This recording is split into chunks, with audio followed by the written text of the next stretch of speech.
नमस्कार दोस्तों, मैं हूं आपके साथ शुभम गुप्ता और आप देखना शुरू कर चुके हैं वीके न्यूज़। दोस्तों, आज हम एक ऐसे विवाद पर बात करेंगे जो शुरू तो एक संत और प्रशासन के बीच छोटी सी बात से हुआ था, लेकिन अब पूरी तरह राजनीतिक अखाड़े में बदल चुका है। प्रयागराज के माघ मेले में मौनी अमावस्या का स्नान शंकराचार्य स्वामी अभिमुक्तेश्वरानंद सरस्वती पालकी में संगम जाना चाहते थे। प्रशासन ने कहा कि परंपरा के मुताबिक पैदल चलें। बात यहीं से बिगड़ी।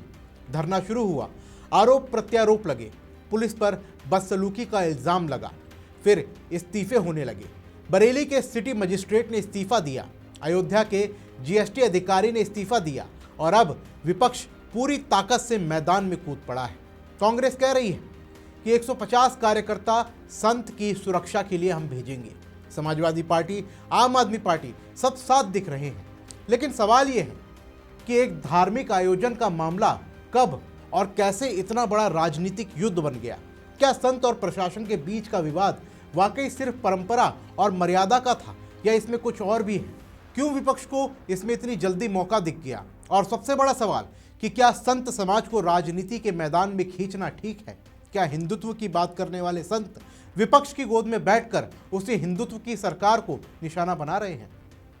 आज हम इन सारे सवालों के जवाब आपको देंगे और ये समझने की कोशिश करेंगे कि आखिर ये विवाद कहाँ जा रहा है और इसका असर समाज पर क्या होगा। दोस्तों, मेला क्षेत्र में करोड़ों लोग आते हैं। लॉ एंड ऑर्डर बनाना एक चुनौती होता है। परंपरा के मुताबिक पैदल चलना ये नियम सब पर लागू होता है। लेकिन स्वामी ने ये बात नहीं मानी।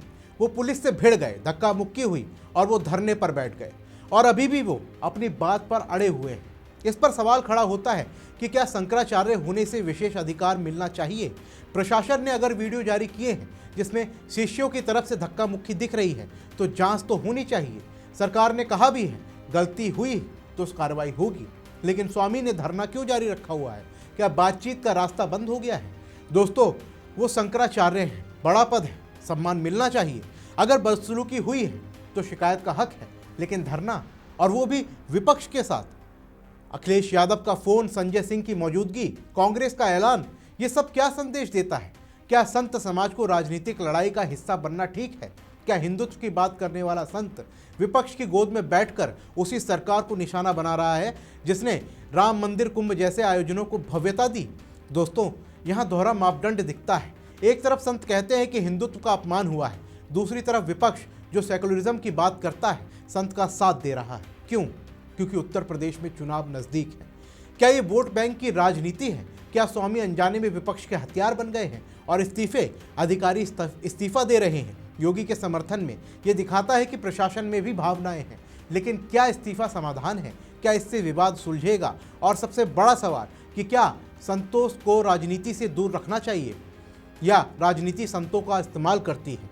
दोस्तों, इतिहास गवाह है कि संतों को राजनीतिक लड़ाई में खींचा जाता रहा है, लेकिन जब संत खुद राजनीतिक मंच पर आते हैं तो उनकी मर्यादा पर सवाल उठते हैं।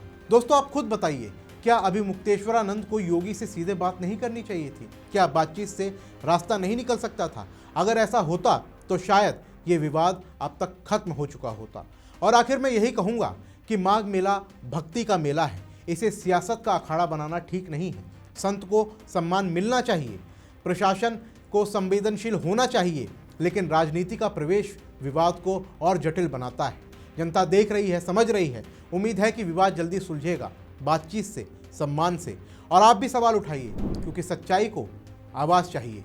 फिलहाल के लिए इस रिपोर्ट में बस इतना ही। मिलते हैं अगली वीडियो में, तब तक के लिए जय हिंद। वीके न्यूज़, राष्ट्र के नाम।